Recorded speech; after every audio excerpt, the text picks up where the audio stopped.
প্রতিদিন একটা কলা খেলে তোমার শরীরে এমন কিছু পরিবর্তন হতে পারে যা হয়তো তুমি কোনোদিনই ভাবোনি।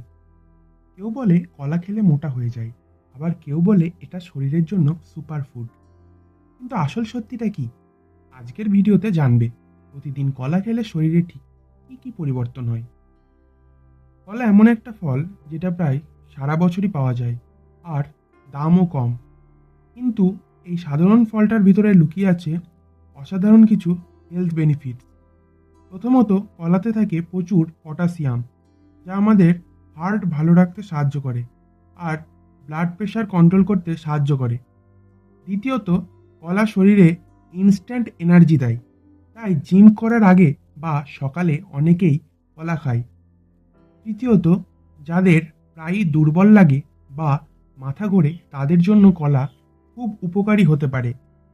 এছাড়া কলাতে ফাইবার থাকে, যা ডাইজেশন ভালো রাখতে সাহায্য করে আর পেট পরিষ্কার রাখতেও সাহায্য করে। আর একটা ইন্টারেস্টিং বিষয় হলো, কলা খেলে অনেক সময় মুডও ভালো থাকে, কারণ এতে এমন কিছু নিউট্রিশন থাকে যা ব্রেন রিল্যাক্স করতে সাহায্য করে। কিন্তু তাই বলে অতিরিক্ত কলা খাওয়াও ঠিক না। দিনে একটা বা দুটো কলা যথেষ্ট। বিশেষ করে যাদের ডায়াবেটিস আছে তাদের তো পরিমাণ বুঝে খাওয়া উচিত। তাহলে বুঝতেই পারছো একটা ছোট্ট ফল আমাদের শরীরের জন্য কত উপকারী হতে পারে। তাই আজ থেকে জাঙ্ক ফুড কমিয়ে হেলদি হ্যাবিট শুরু করো। আর এমনই স্বাস্থ্য টিপস পেতে সাবস্ক্রাইব করো stay fit with Shubho YouTube চ্যানেলটিকে। ধন্যবাদ।